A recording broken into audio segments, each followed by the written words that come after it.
Good morning, everyone. Good morning. Listen, guys, you guys caught me trying to sort my hair out. I appreciate I've got the bucket in the background. Because the roof is leaking. But you know what, ladies and gentlemen, even with a leaky roof, I'm still on here because the world is absolutely bonkers right now. And maybe you didn't notice it, or maybe you've just not been paying attention. But this month, January, has been absolutely wild. It's been wild on so many levels. It has. So what I'm going to do now is I'm just going to tell you what's been happening in January, like January alone. And then we're going to come on to the other things that have been that I foresee happening. Remember, we are not out of the woods yet because we are still in January. Yes, we are. We're still in January. So it all started, I guess. Before I get on, ladies and gentlemen, I am double streaming as well. I'm on you guys on TikTok. I'll be closing you guys down shortly, and then I will just be streaming on YouTube. I'm going to try and get this live stream done relatively. I'm going to try and get it done relatively quickly because I'm going to come on this afternoon, and I want to do a longer video about some like wilder stuff that's not within my normal, I guess it is now in my normal remit. But anyway, so this isn't some far off news bulletin. You know what we're talking about now. This is January 2026, and it's gone from bad to worse in just 4 weeks. It really has. Like, you know, the 1st of January, New Year's Day, basically.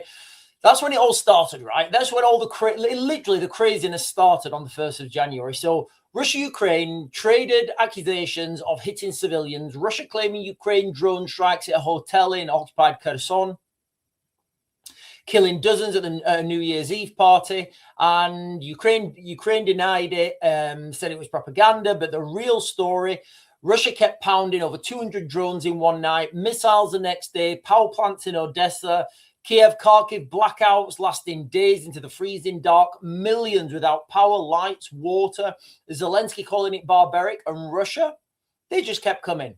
1,700 drones in one night, guys. Okay, the war in Ukraine really is on an industrial scale now. And then straight out of Hollywood, on the 3rd of January. Look, so we're not even like mid-January yet. The 3rd of January, the Americans launched I don't know what it was called, to get Maduro, basically, to seize Nicolas Maduro and his wife. I'm not sure his wife was one of those targets, but she got taken anyway. Right out of their compound. Tankers linked to Iran and Russia confiscated. Trump calls it a perfect takedown of the narco state. So just think about that, right? And there's lots of people on the internet saying that the United States use some sort of energy weapon to give people nosebleeds and to do all sorts of crazy stuff. I don't know about that. Obviously, I wasn't there. I've not got any first-hand experience. But absolute wildness. Air surveillance, naval support. This is what the United Kingdom assisted with. John Healey says it's about smashing the Russian-Iranian axis. Remember, everything's about Russia and Iran. You know, and when John Healey said it's about smashing the Russian and Iranian axis, he meant it, okay? Because the United Kingdom are going to go east and going to fight the Russians in Ukraine. This video, ladies and gentlemen, is for entertainment purposes. It's for entertainment purposes only, of course.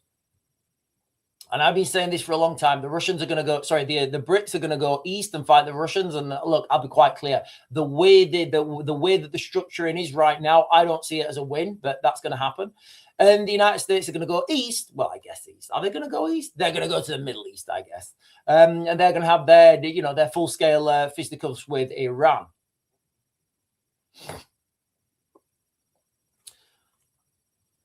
Over in Iran, protests then erupted, I guess late December, but they were spilling into January.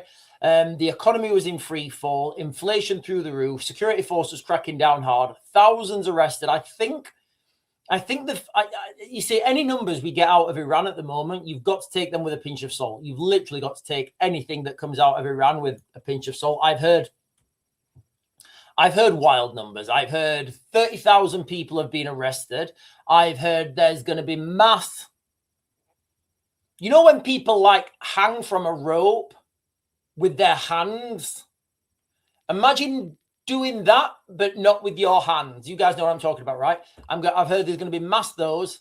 There's been reports of live fire, bodies on the streets, Tehran blacked out the internet, checkpoints snatching phones. It's gone crazy. It's gone absolutely crazy. And us here in the United Kingdom, we're supplying everything to Ukraine. We are backing the Americans in Venezuela.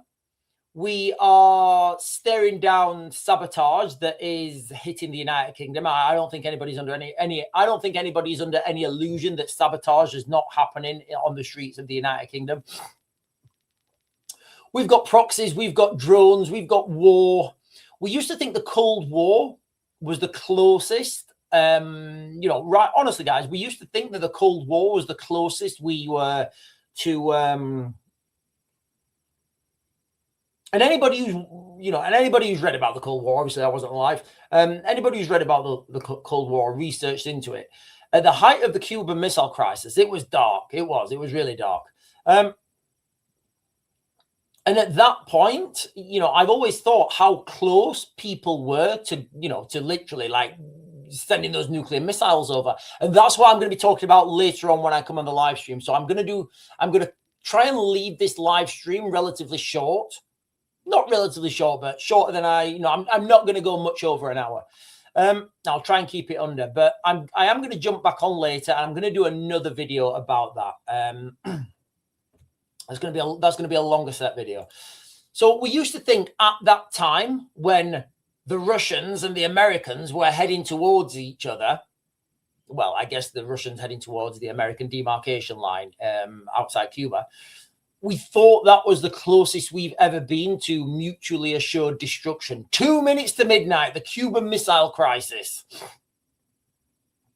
But that had rules, there was rules in the Cuban Missile Crisis. There was a hotline. And there was, I forget their names, but I can't remember I don't even know the Russian's name, but there was an American guy and a Russian guy, and they were talking all the way through the Cuban Missile Crisis. And they were keeping everybody in touch, and they were running around behind the scenes. I can only imagine what that was like. Mutually assured destruction kept everyone safe, and now it's more of a free-for-all. It's more of a free-for-all, the world, because we've got biological weapons, we've got AI. And look, now we have artificial intelligence. Let's not pretend that somebody in a garage can't cook up some real horrible stuff. Let's not pretend that. Let's not pretend for 1 second that with items you can buy online and in the supermarket, let's not pretend that you can't build what's the word? A laboratory. Sorry, not a chemist. A laboratory. Let's not pretend people can't build laboratories in their garages. We've already seen this. We've already seen it in Southport. The guy had rice in. So we know this happens. And then on the 27th, yesterday, was it yesterday? Yesterday, the bullet of atomic scientists looked at this and said, nope, we are moving the doomsday clock forwards. Not minutes now, we are 85 seconds to midnight, the closest we have ever been. And that's where we are, ladies and gentlemen, in January 2026. And January is not even over yet. And I've not even talked about what's happening on the streets in the UK. That's just the international stuff. Right, I'm going to jump over to the chat. Good morning, everyone. Good morning. Right, guys, if you're on, make sure you like, comment, subscribe, share. Andrew Rushton is saying the Cold War was a psychological operation. What do you mean? Can you give more context to that? I mean, I guess you could say everything's a psychological operation, right? Could you give more context, please? What does it mean that the Cold War was a psychological operation?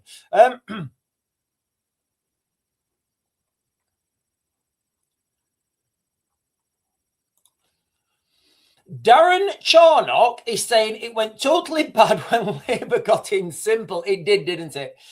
Look, do we all not wish we had Rishi back? Listen, say what you want about Rishi, right? And I wasn't a big fan of him when he was in, but, when you compare Rishi Sunak to Starmer, Starmageddon. Can you remember when Rishi Sunak, when they were doing the debates, right? Sunak and what's his name, Starmer, and Sunak was saying, "I promise you, if Labour get in, they are going to raise your taxes." Can you remember when he said that? And Keir Starmer saying, "We are not going to raise the taxes. We are going to freeze council tax. No more." I was like, what? What? And then they get in, and literally, as soon as they got in power, as soon as that, I don't know, they'd all signed on the dotted line or whatever. As soon as that happened, literally everything they said, they just went back on it. Good morning, everyone on TikTok as well. I can't be neglecting you guys. We've got Nuts 420. We've got Thoughts. We've got Nikki and a load of dog pictures, rabbit pictures, a turtle picture, and 2 snakes. I'm going to assume they're your pets, Nikki. Millman is saying Rishi bought into Moderna in 2016, 500 million. Do you think he knew a pandemic was coming? Oh, God. Look, there's some wild things that were happening in that pandemic, right? Lots of people made lots of money. I don't know. I say it's suspicious. That's all I can say. I have no evidence to say that, but it does look suspicious, right? Info Ground Zero is saying the road to Agenda 2030. It does seem like it. It does seem like it, doesn't it? Can you remember all these conspiracy theories that people are talking about? And, they were saying like 15-minute cities, you'll own nothing and you'll be happy. It does seem like that it's not like it's coming here. It seems like it's already here. Michael -Yankee 8 November 3 Lima is saying Russia are crushing the Ukraine as the Ukrainians. I think he spelled it wrong. Yeah, Michael, listen, I've never said anything otherwise. I've genuinely never said anything otherwise. But you get these but when I talk about Russia and Ukraine, you get people coming on and they say, "Oh, the Russians are done. They're having to send African mercenaries." And I'm like, yeah, that's how they work. That's literally how they roll. Why would they send their own guys when they can send another nation, use another nation as conscripts, as cannon fodder? Like, that's how the Russians roll. So all these people who are coming up there saying, the Russians are done. They haven't got any soldiers left. I'm like, no. They've just not deployed their soldiers yet. The Russians have never started a war well, but they always seem to finish strong. Right, I'm going to jump down, guys. Right, Michael's jumped on again. Hang on. Let me get Andrew rushed. Let me get Andrew. In fact, Morph is saying, did you have certain medication, Sean? You obviously don't have to answer this. I can neither confirm nor deny. No, I did not. Nobody in my family did.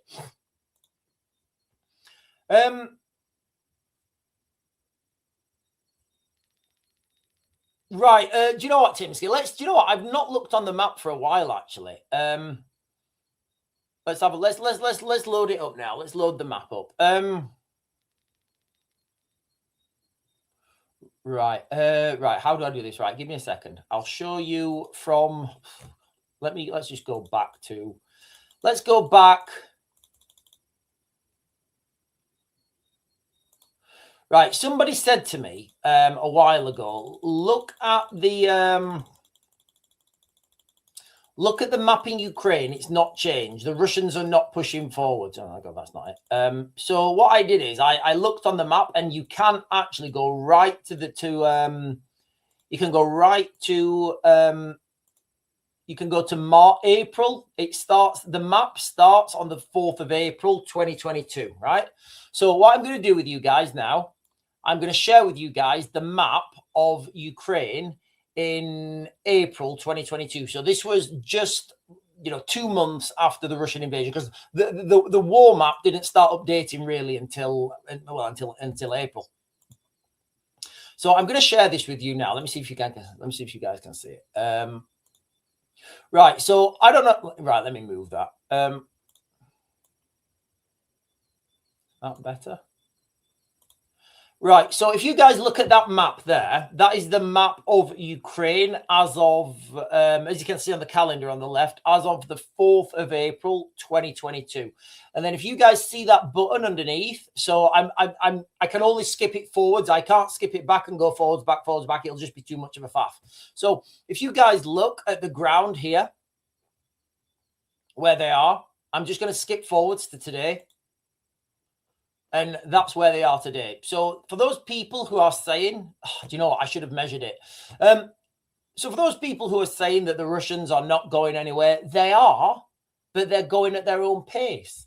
Now, the reason they're going at their own pace is it's the tactical tiptoe, right? If you're the Russian military and you surge forwards and take 100 miles of, 100 square miles in, first of all, you're gonna overexploit yourself, right? You're gonna go past your limit of exploitation. So your logistics are gonna be too far behind you. The second thing that's going to do is that's going to call for it's going to be an international outcry, right? There's going to be people talking about boots on the ground and that thing's getting closer, because I can pretty much guarantee there will be somewhere on that front line in Ukraine. On that front line in Ukraine, I don't know where it is. I could probably, I may be able to find out, but it would only be speculation at best. Somewhere on that front line, it might be the Dnipro, it might be Pavlohrad, it might be Kramatorsk. It could be anything on that front line. But somewhere on that front line, there will be a trigger, and there will be a plan. And the plan will have been signed off that if the Russians get past that certain line, then that is full-scale deployment. No going through parliament, no vote. It'll probably happen on a Friday, and they're just going to push that. And the next thing we know, there will be boots on the ground in Ukraine. That's how I think it's going to go down. But for the Russians, if they're taking like a couple of kilometers here, a couple of kilometers there every day, it's a lot easier for them to sustain that. They don't get, then there's going to be no political, there's going to be no political backtrack.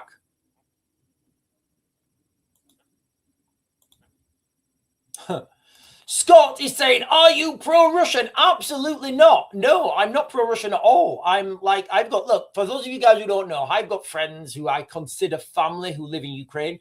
I lived in Ukraine from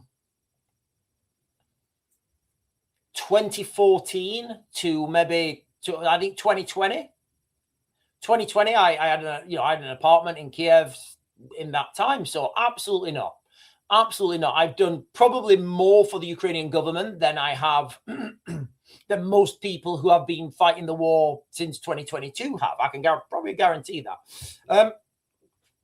No, I'm being a realist. And what I'm saying is, when I talk about Russia, Ukraine, what I say is NATO, the Europeans can defeat Russia, but they won't. What I mean by that is the Europeans have to make difficult choices, and they need to put those plans in action, and they should have done them like 2 years ago. And the longer this goes on, the more the Russians gain their military-industrial complex, the more the Russians build their tactics, the more the Russians develop their soldiers, and the bigger their industry becomes. So, are you pro-Russian? Absolutely not. No, absolutely not. Not in a million years. And those people who think that going over to Russia is going to be like a fantastic way of life, honestly, not a chance. Raven, have you got a number for all the NATO tanks, etc. lost? No, I wouldn't have that. I can ask AI, but I don't think the number would be accurate, because there's a lot of So Britain gave the Ukrainians Challenger 2 tanks. So you're giving people kit and equipment that they're not trained on, right? So the Challenger 2 tank is a fantastic weapon system. It's a fantastic platform if you know how to use it, right? It's like, I don't know. And Excuse the analogy, right? But it's like giving a monkey a smartphone. A monkey wants fire and meat. All right. Give him a smartphone. He's like, what? He's probably going to try and set it on fire or something. I know that's a bit of a mean analogy. But the reality is the Ukrainians are just not trained enough. Their military is not trained. And they're finding out and they're learning the hard way, basically. So I don't know what numbers are of NATO tanks lost, etc. I don't know what those numbers are, and even if I could Google it now, but the number wouldn't be accurate.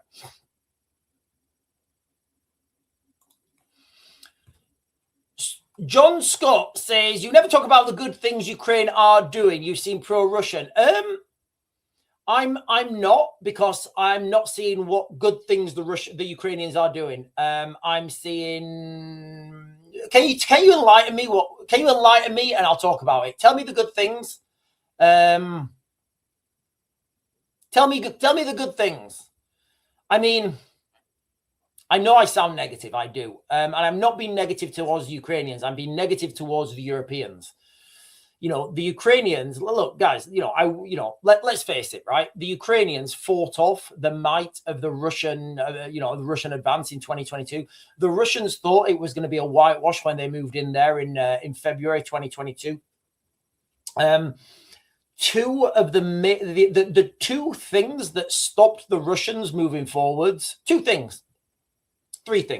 First of all, Ukrainian men, right? Ukrainian men willing to fight. That's the first thing, right? If you've got men willing to fight for your country, you've got half a chance. Second thing was the Starlink communication system that the Americans gave them. Now, that gave the Ukrainians the ability to communicate between themselves and send communications, basically, so they could find out where the Russians were, right? So you don't need to send troops over there if you know there's no Russians over there. Likewise, if you're getting overrun, they need reinforcements. So that was the second thing. And the third thing was when Britain gave them was it the N-law or the I-law? I think it's the N-law. N-law or I-law? I don't know. It's the rocket launcher, basically. It's the warheads made in Sweden. The electronics are made in Japan. And the body is put together in the United Kingdom. It's a fantastic weapon system. Absolutely fantastic. Now, that gave the Ukrainians the ability to get up close and personal with these tanks and take them out. Whereas the people talk about the Javelin weapon system, which is the Javelin is a standoff weapon system, basically. In the conflict in Ukraine, they were fighting in towns, in cities, in Borodyanka, in Irpin, in Bucha, and you just can't use the Javelin. You can't use the Javelin in built-up areas. So that's where a lot of these tanks were. Right. I hope we get more comments like that, because he seems to have gone, but I hope he's coming. And look, guys, I'm not. Yeah, Morph FX. I'm not. Look. I'm not. Yeah, Sean is being realistic about what is happening in Ukraine. I'm being realistic, guys. I'm saying, and I've said this all along, the West, Europe, we could have stopped this in day one. Literally, we could have stopped this. If Europe had had some balls in day one, and honestly, like if Europe had have deployed 16 Air Assault Brigade in February 2022, Russia would be over now. Russia would be absolutely over now. But do you know what the problem with that is? Do you know what the problem there would be? It would be over too quick. There'd be no big, there'd be no big artillery wars. There'd be no big drone payments. There'd be no big contracts awarded. Literally, 16 Air Assault would have pushed the Russians out of 16 Air Assault would have pushed the Russians out of Ukraine, and probably all the way up to Moscow as well. We'd probably all be sat now in the Red Square, drinking beer and paying in euros.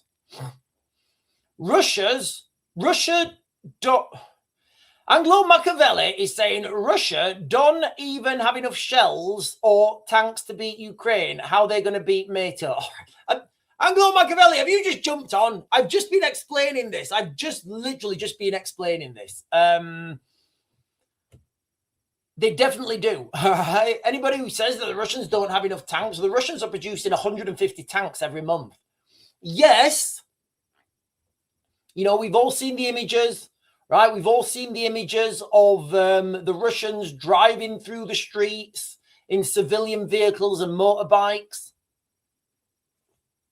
That's what British Special Forces do when they get deployed. They use civilian vehicles from that region.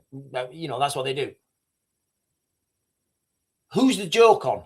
Like, really, who's the joke on? The Russians for pushing forwards and saving all their tanks that they're producing and only using them when they need to, or NATO sending all these big, fast, nice, shiny tanks to get blown up?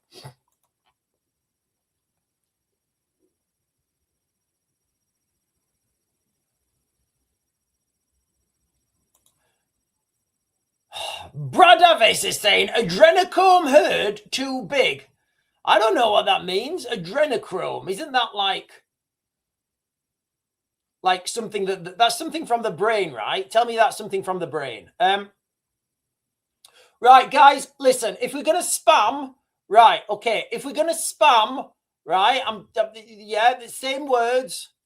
Right. Right, Bradavis, right? You're going in timeout. Honestly.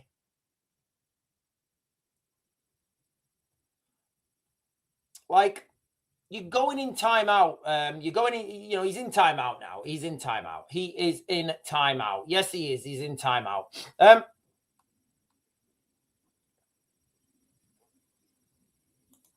Kev Mills is saying, why do you think Russia was sending reserves with fake wooden rifles into positions to fight tanks, missiles, longevity? I don't know. Exactly, Sean. Wooden rifles are cheaper. Listen, I don't know if you guys have seen. I need to come back on track in a minute because we're going down on a side quest here. So I don't know if you guys have seen the videos online of the what's the word? The welfare, how the Russians treat the African soldiers who are part of their military. I don't know if you guys have seen those videos. If you have, that will give you an understanding of the mentality. That will give you guys an understanding of the mentality and how they, you know, and how, you know, they'll give you an understanding of that mentality. Right, listen, ladies and gentlemen. Right, listen, guys, I've just put Brad or someone in timeout. Brad, if you're still watching, mate, the timeout will elapse, right? And you'll come back on. Just don't spam with all this weird stuff, mate. All right, I get it. You know, you're at home or whatever, and you know you're seeing all this stuff on TV, right? The real threats to people in the United Kingdom are mass migration, Russian sabotage, World War III, and a war in the Middle East. They're the real threats, right? Once we deal with that, then we can go and look to see if there's some secret cabal sucking people's brains. I don't know. Maybe there is. Listen, I'm not going to say there isn't. Maybe he's right. I'm not saying he's wrong. What I'm saying is right. Like I've said a few times, can you imagine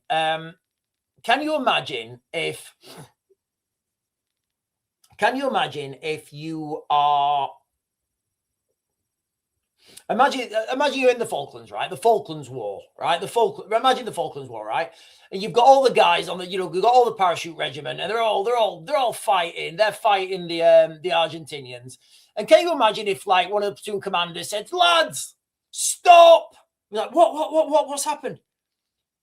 Those Argentinian conscripts, they're not the real enemy. Oh, the real enemy is the politicians in Argentina who sent them here because their economic policies have been failing, and they want to seize the Falklands to take control of the oil in Antarctica. Oh yeah, right. Let's stop fighting the. You've got to deal with the bad guys that are in front of you, and then you move on, right?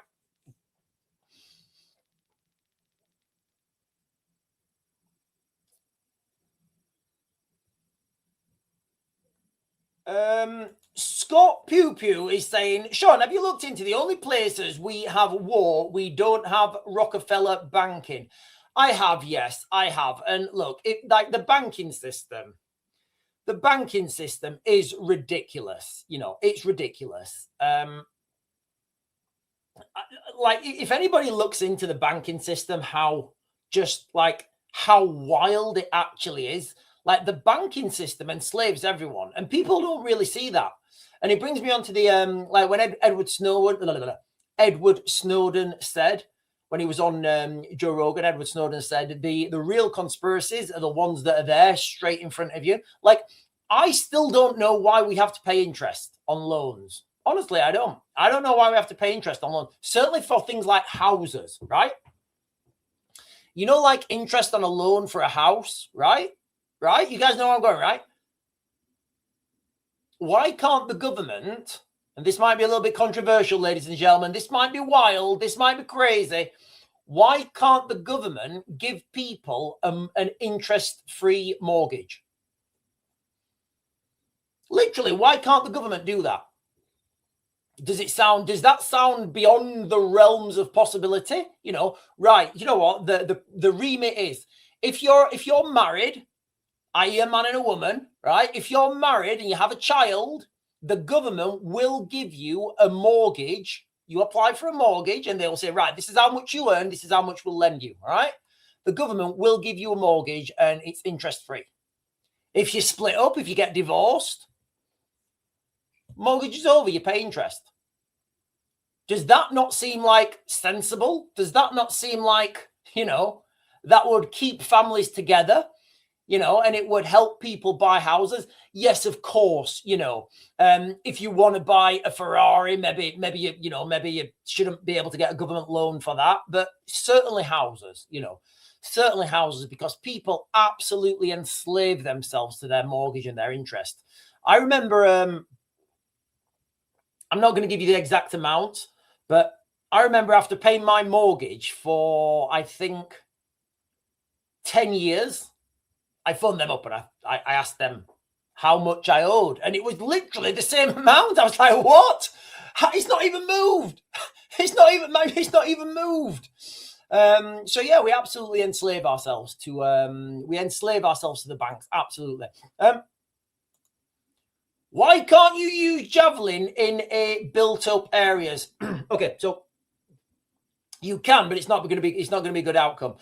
So first of all, there's you can't use it. It will the missile will only activate, I think, after 50 meters. I might be wrong on that. So once you fire that missile, the warhead won't go off until it's reached a certain distance.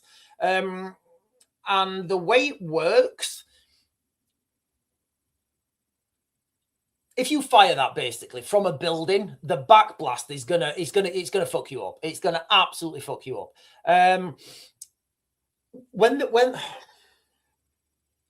When you've got the clue, I think it's clue, CLU, I don't know what it's called. But when you're holding this thing on your shoulder and you fire it, you get two charges. So the first charge comes out and then it drops down and then the main charge hits and it goes straight up. And you wouldn't get clearance for that rocket because of the way it goes. It comes out, then it goes straight up and it finds the target, then it comes down on the target. With the NLAW, you can literally walk right up to a tank and take it to the candy shop. Right, I'm just Cindy. Right, guys, this is going to be the last comment I get, and then I'm going to be turning you guys off on TikTok. I'm on TikTok. I'm going to be turning you guys off on TikTok. I do apologize. Tia and Crypto Mist have just joined, and Taylor Knight. Hello, Tia and Crypto Mist and Taylor Knight. So I'm going to be closing you guys down on TikTok in like 1 minute, and then I'll be continuing this live stream just on YouTube. So Cindy is saying Cindy Archer 3 rather, is saying the government don't want people to have healthy family dynamics. People are strong when they have that. That may be that may be the case. That may be absolutely the case. But it just makes sense to me that like we shouldn't. I don't think like. And the more I think about interest on loans, I just think it's ridiculous. I think it's ridiculous. Javelin is fire and forget. It's not. You've got the clue, the launcher system. You don't forget that.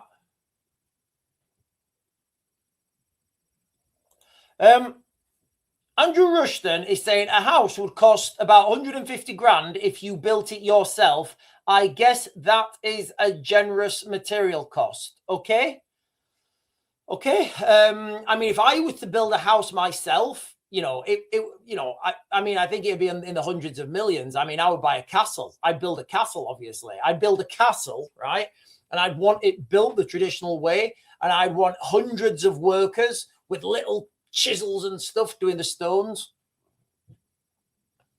Mr. is saying, have you not played Call of Duty? They are lethal. I've not played Call of Duty. No, I've not.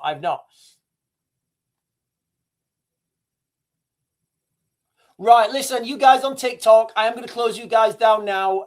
If you're not jumping over to YouTube, which I hope you do, then I will see you guys later on the day. And for you guys on YouTube, I am going to be closing this one down on YouTube relatively short as well, because I do want to come straight back on and talk and do a longer set video and talk about some wild stuff. So I'm going to close you guys down on TikTok, and I will see you guys later. Right, let me get these off without whacking my finger. See if I can do it without whacking my finger. Are they off? No. Maybe they're off now. Maybe they're off now. I think they're off now. Yes, they are off. They are off, diddly squaff.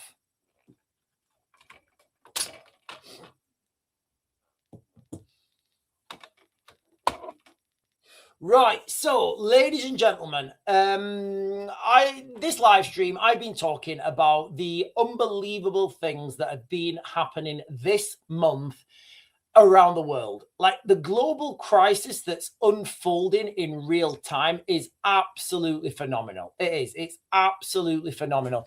So I'm just going to run down real quick what's been happening this month on, the global spectrum. And I'm going to end that with an ominous warning. So January started pretty wild. January started pretty wild, right? It started with huge bombardments in Ukraine. The Russians took out the Ukrainian power grid, basically. And then the Ukrainians slipped into a ridiculously cold winter. Minus, like, it was like the average daytime temperature for the last couple of weeks in Ukraine has been minus 13. That's the average daytime temperature. Nighttime, it's dropping down to like minus 20, maybe even worse. Russians have been grinding forwards. They have now totally taken control of Pokrovsk, and the Russians keep pushing forwards. Then like a couple of days later, 3rd of January, the Americans launched their Operation Maduro Capture, or whatever it was called, to US Delta Force went into Venezuela, did a compound assault, captured Nicolas Maduro and his wife right out of their own compound. Tankers linked to Iran and Russia, they have been confiscated. Trump calls it a perfect takedown of the narco state.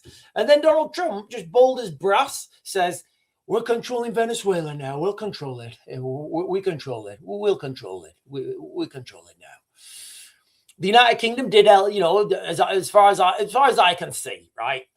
I don't really think the United Kingdom had much to do with this, but I don't think there's a way that they can't have used certain UK assets that were in that region. But maybe they did, maybe they didn't. However, John Healey said it's about smashing the Russian-Iranian axis.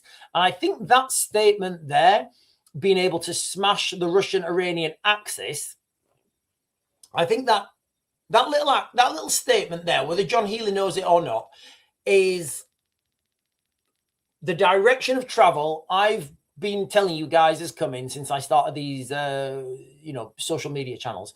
The Russians are going to be dealt with by the Europeans in Ukraine, in Europe. That's going to be a land war. And then the United States are going to go into Iran, and they're going to have fisticuffs in the Middle East.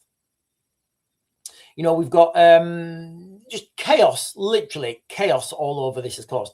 Then you had the protests in Iran. And look, any numbers that we get from Iran, you've got to take them with a pinch of salt. But the protests started, I guess, in late December. They spilled into January.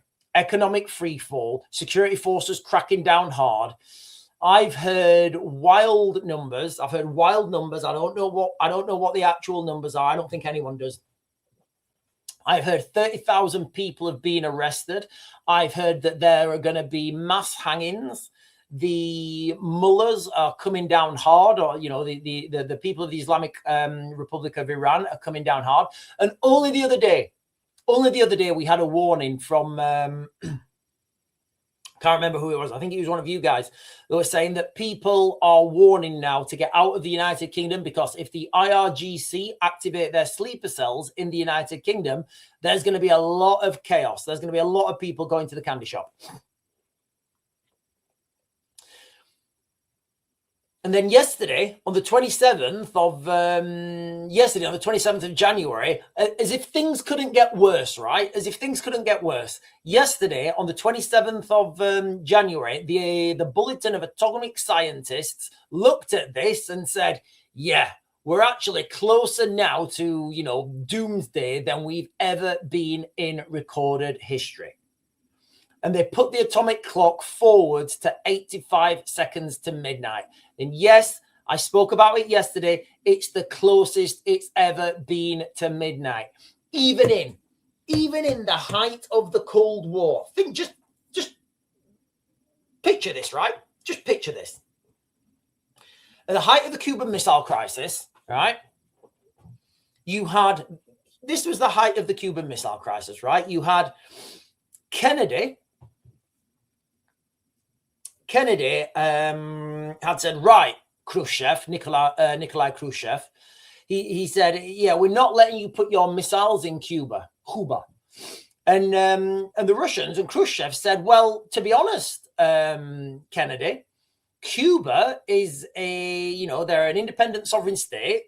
They want us to put their missiles down there because they're worried about US, they're worried about the threat from the United States. So we're going to put our missiles down there.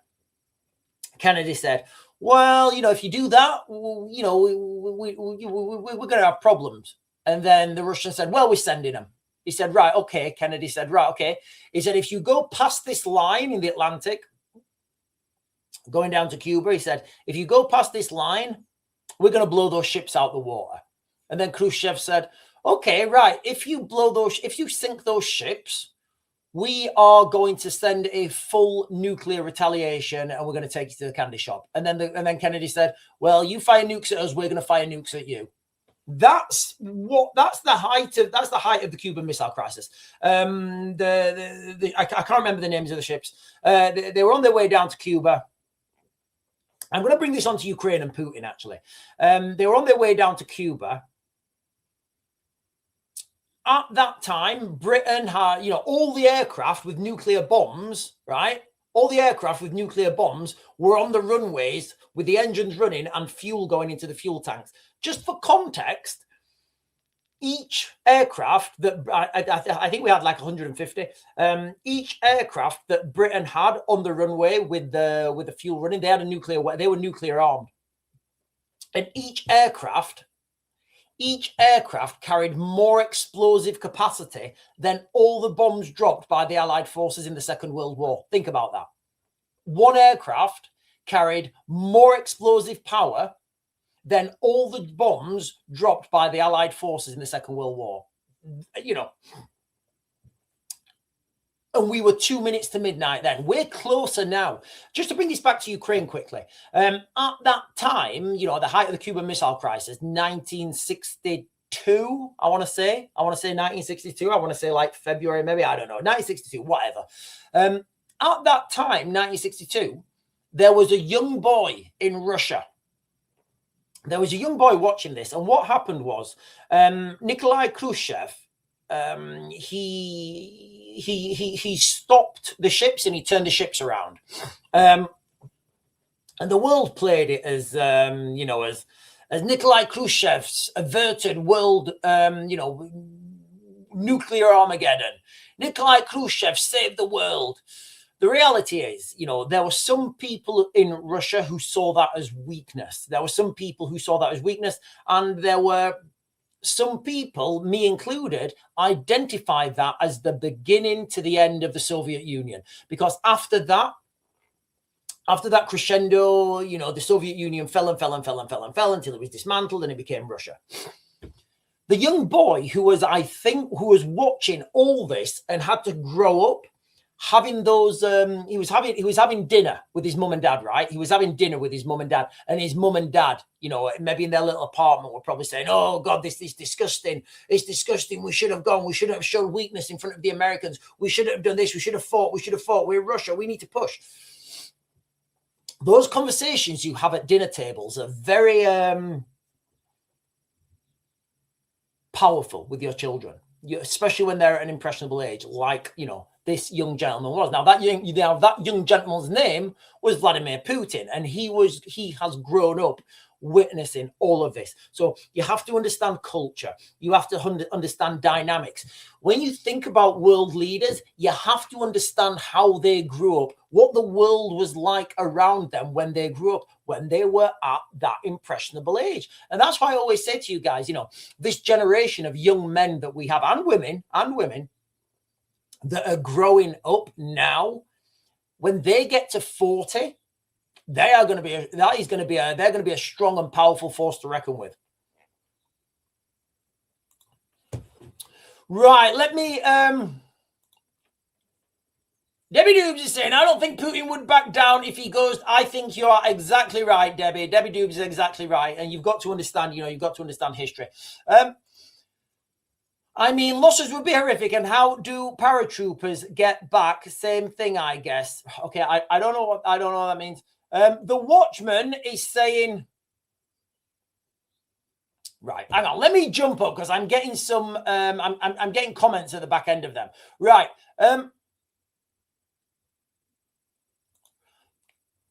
Paul J. Conley is saying, realistically, mate, what do you think the chances of a civil unrest happening in the UK this year, irrespective of what is happening elsewhere? I mean, it's already happening. It depends. Okay, so, and I don't mean to be a douchebag by trying to like avoid I'm not avoiding your question. Joe, I'll answer your question as best I can. It depends on your definition of civil unrest. You know, because we've already got this right now. Okay, so we've got violent clashes right now in well, probably not right now, but like at the moment there are, you know, at the weekends, at the evenings, you know, there are violent clashes right now going on in Manchester. They call it the Curry Wars, where you've got Syrians fighting the Kurdish, or the Kurdish and the Syrians fighting because of what's happening in northeast Syria. If we're talking, so that's already happening, so 100%, because it's already happening. If we're talking a full-scale,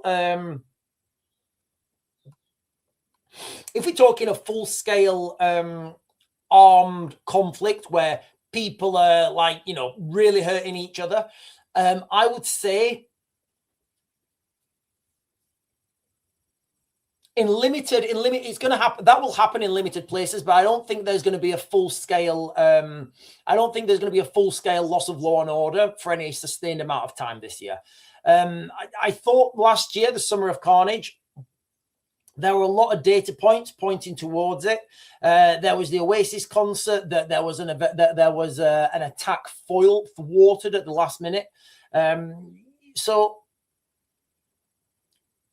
But like I said in my previous videos, we're only one major incident away from this all popping off. But as I see it now, what the most likely thing I see is smaller, limited conflicts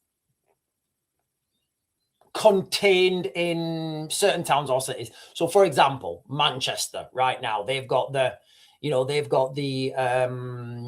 Kurdish and the Syrians fighting each other. And just that I'm saying this is fucking crazy, right? Just that I'm saying this is what is it? Just that what I'm saying is insane in itself, right? So in Manchester, we have the Kurdish and the the Syrians and the Kurdish are fighting in Manchester, and it's turning into violent clashes. That's happening on somewhere called the Curry Mile. I laugh every time I think about that. In Leicester, like a couple of years ago, we had the Indians and the Pakistanis fighting, right? We had the Indians and the Pakistanis fighting over a cricket game. So that's a thing there. We've also got a brewing resentment between Pakistan and Afghanistan. Yeah, between Pakistan and Afghanistan. because there's border clashes. So you could see those things flare up as well. So I think that's what's going to happen. The Taliban kicked the West's ass, a bunch of goat herders. They really didn't. They really didn't. The politicians kicked the West's ass. The politicians kicked the West's ass. Right. Listen, guys, I'm just going to jump down. Russia has their share of crazy neocon warmongers, just like the US does. Putin is the only thing keeping them in check. Okay, so there's some truth in that. What I think is, I do think Putin is a moderate, and I know that sounds wild, but just because he's a moderate doesn't mean he's not pushing forwards. It doesn't mean that his military goals won't be met. I shared a video a while ago, and on that video it was what's his name? Alex Jones. And Alex Jones was looking dapper. He had this leather jacket on, and he's got, he was looking pretty cool. And he had a guest on, and she was a Russian lady, and this Russian lady was saying, "Yeah, Putin is moderate. If you had the right hardliner in charge, like me, I would have already nuked United Kingdom and fired nuclear missile at Britain." So yes, there is a lot of truth in that. Putin is, I wouldn't say he's keeping them in check. He's still, the military goals are going to be met at some point in Ukraine. And you only have to look at the map, right? You only have to look at the war map to see that the Russians are edging forwards every day. However slow or fast that is, it doesn't matter. What matters is the conflict's not frozen and it's moving forwards. Peabody is saying Putin is an ex-KGB goon. He absolutely, well, I wouldn't say you can call him a lot of things. Look, I don't think you can call him a goon.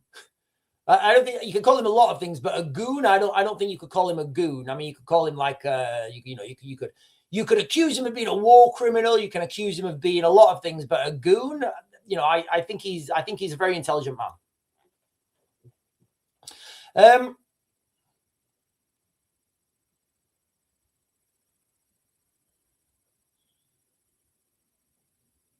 Hover bikes, right? I don't know what that means. I don't know what hover bikes. I don't know what we're talking about hover bikes. Yeah, I think so as well, Debbie.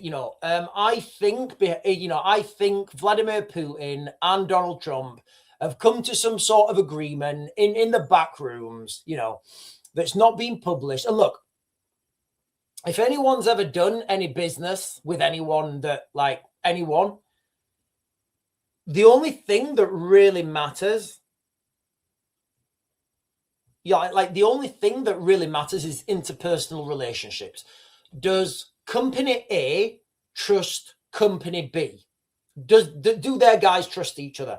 And that doesn't really, and it doesn't really matter if the guys at the bottom trust each other. If the guys at the top trust each other, then what's written on pieces of paper doesn't matter. It really doesn't matter. And this is what I try to because I used to do this. I used to work behind the scenes at these and these meetings, and if Putin and Trump have come to an agreement with just them two, saying, for example, right, Vladimir, you can take Europe if you want. We're not going to get involved, but stay out of the Middle East, stay out of South America, and then everybody's fine. Everybody is fine. So in that context, I think there has been some sort of deal like this. And I said this to the Ukrainians in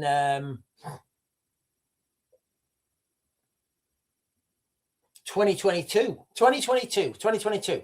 I said, Jesus, look, the Americans can't fight this war. That's the first thing I said, because I knew the Americans were going to focus on the Middle East. And I said to the Ukrainians, I said, look, whatever American support you get now, it's not going to be there forever, because the Americans are going to go into the Middle East. Cindy's agreeing with Debbie Doo, and she says, I agree, Debbie Doobs is. Oh, hang on.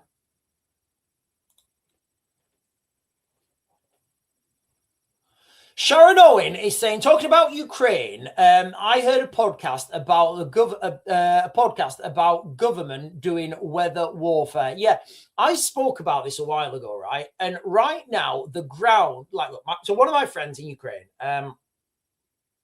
all of them actually,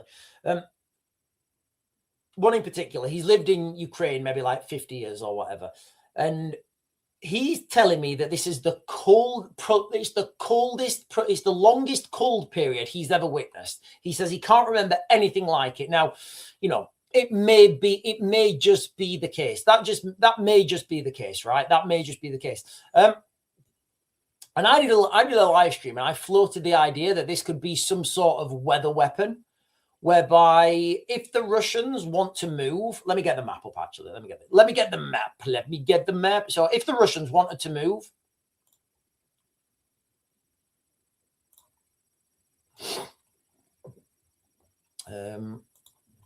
so let's zoom in a bit. So there's a lot of activity in this region at the moment. So if the Russians wanted to move from point A to point B in the summer, or when the weather's warm, all this area here, all this area is just open farmland, basically. Open farmland in this area, right? Now, Ukraine's got a very high water table. What that means is it's really good for growing food, not very good for driving tanks over. All right. So the tanks just get bogged in. And I know you're thinking, oh, but tanks have got tracks. Trust me, guys, the tanks get bogged in. So when it's, summer, or, when the weather's not being freezing, basically, all this is just a mud pit. Yes, you'll get one tank over, you might get 10, but to move at scale, logistics, it's just not going to work. So if the Russians wanted to move between these 2 points, right, between these 2 points here, they would have to go on the roads. So they would have to drive on these roads here, down and on the roads.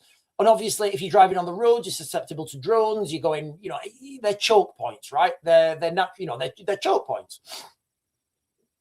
Now, if all this area, let's color it blue. If all this area then, hang on, let me make it a little bit bigger. If all this area now, blue, I want blue. If all this area now is frozen, right? So this is frozen. There's little Elsa and Anna running across here. So all this area is now, imagine that all this area is frozen. 6 feet of ice is literally like concrete. So now that trip that normally you had to go on the road with. So normally you would have to go up there and down here.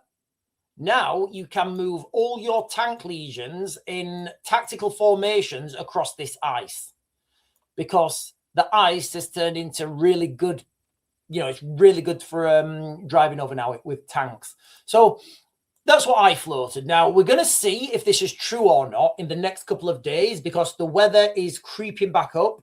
As wild as it sounded, so my friend said the other day, it reached the warmth of -2. So we're going to find out in the next couple of days if there's a big Russian tank movement, if there's a big Russian tank movement, like in the next couple of days, then it's going to be very suspicious, right? Obviously, I don't know if this was a weather weapon, but what I do know is if you can control the weather, it's a massive, like if you can control the weather, make it snow when you wanted to make it snow, make it hot when you want to make it hot. If you can control the weather, it's a massive, it's a massive tick in the box, right? Because you're controlling the weather. You know when it's going to get sunny. You know when you can push those tanks. If you're not controlling the weather, you're reactive to the weather. And one of the things when I used to teach the Ukrainians, I used to say, right, where do you get your weather states from? And they were laughing at me. I said, what do you mean? He said, What does it matter about weather? I said, have you ever tried like navigating when there's no moon and it's pissing it down with rain? You know, you may want to, no, we will come, we will do mission, we will make sure. Yeah, you can't work like that. You can't work like that. Right, listen, ladies and gentlemen, I am going to close this down like now.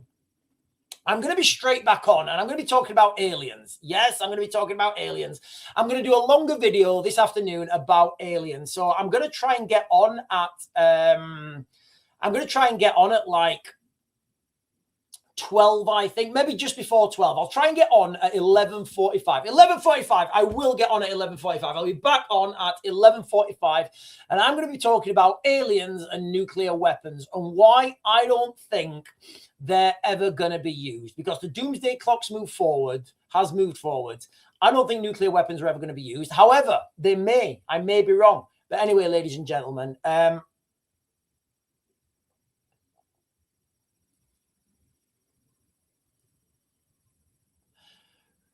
I'm going to close this down now and I'll catch you guys later.